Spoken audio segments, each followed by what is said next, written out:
to another Maximum RD presentation. Hello friends, Maximum RD back again, this time taking a look at the FC Mobile 2 by Hyperkin. This is a NES compatible gaming system. I ordered mine from stoneagegamer.com online, so I'm going to give you a run-through, an overall impression of what you can expect from it, as well as what I think of the company I ordered it from, all the information and... Alright, so let's take a look. The FC Mobile 2 comes in this lovely box right here. On the back, illustrates all the features and what's included. Standard packaging, no problem there. Here's the unit itself. I will say it's it's fairly sturdy. It doesn't feel cheap or anything like that, especially once you've got it loaded up with the 4 AA's required for power. Yeah, it feels good.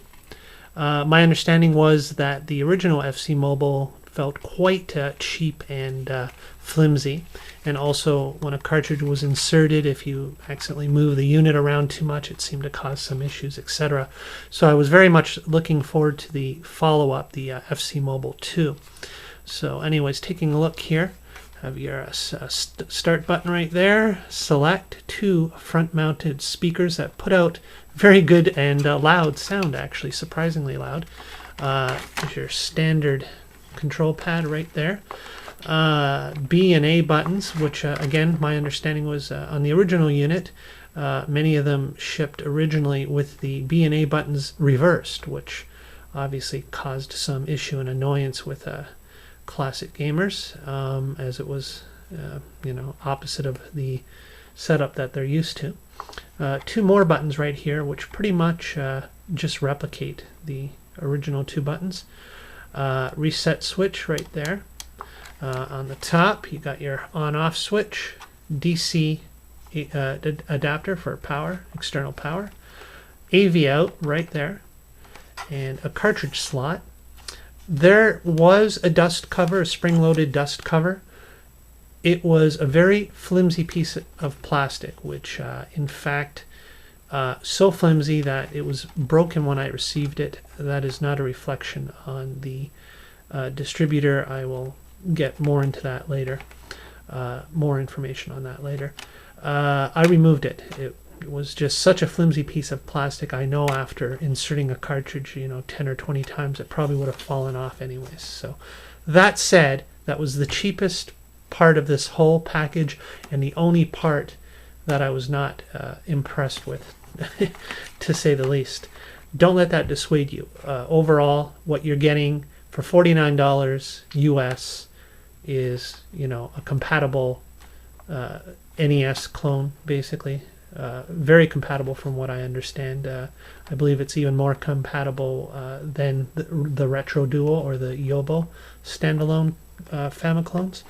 So you can't go wrong. You get 2 wireless controllers, a wireless gun, which, by the way, feels great, and it's got a little bit of a hefty feel. Like, again, once you put the batteries in it, I have no issue with the gun. It's very good, very responsive, and you'll see how well it works. The controllers, which look a little bit more like Super Nintendo controllers, strangely enough. Select, start, standard gamepad, works well, no problems. B, A, and again, clones of the B and A buttons, and strangely enough, left and right trigger buttons on the top, just like a Super Nintendo. Again, they just replicate your original buttons, so no problem there. Yeah, it's not a bad package. AC adapter, of course. Well, it actually says AC/DC adapter, rock on, but it outputs DC 6 volts right there. Small too. It's not like a large adapter like the Sega Genesis or, God forbid, the ColecoVision. And this nice audio-video cable, composite RCA type plugs right here for your standard output of video and audio. And you'll see also, I'll show you that hooked up to the television, great picture audio and video display. So yeah, overall, not a bad little package for $49.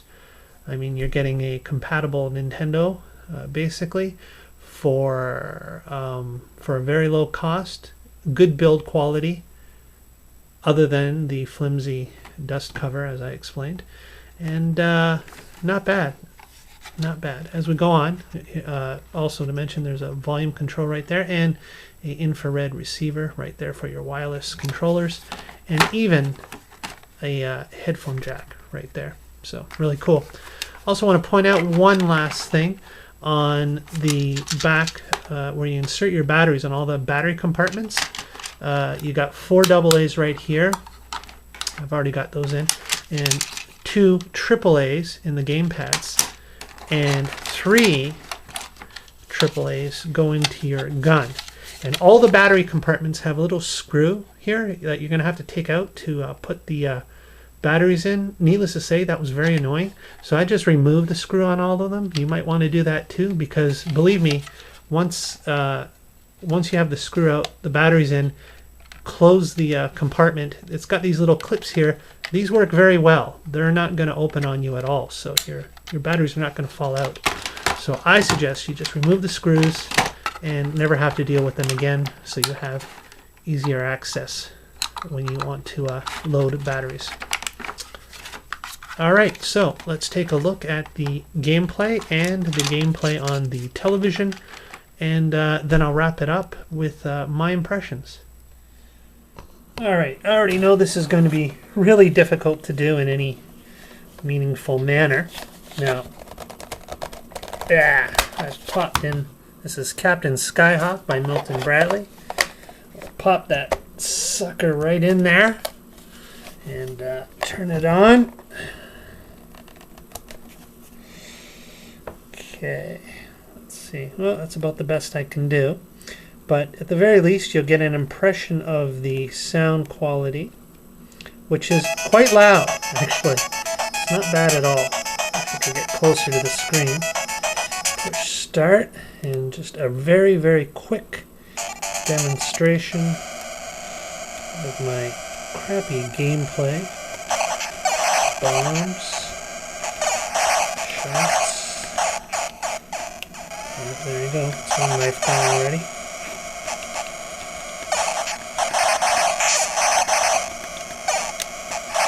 It's a very sharp screen, very loud.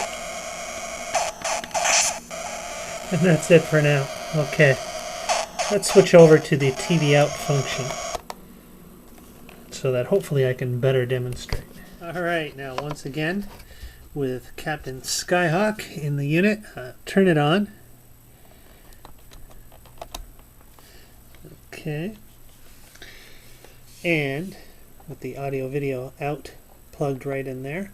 Now you'd normally have your AC adapter, or sorry, DC adapter plugged right into there.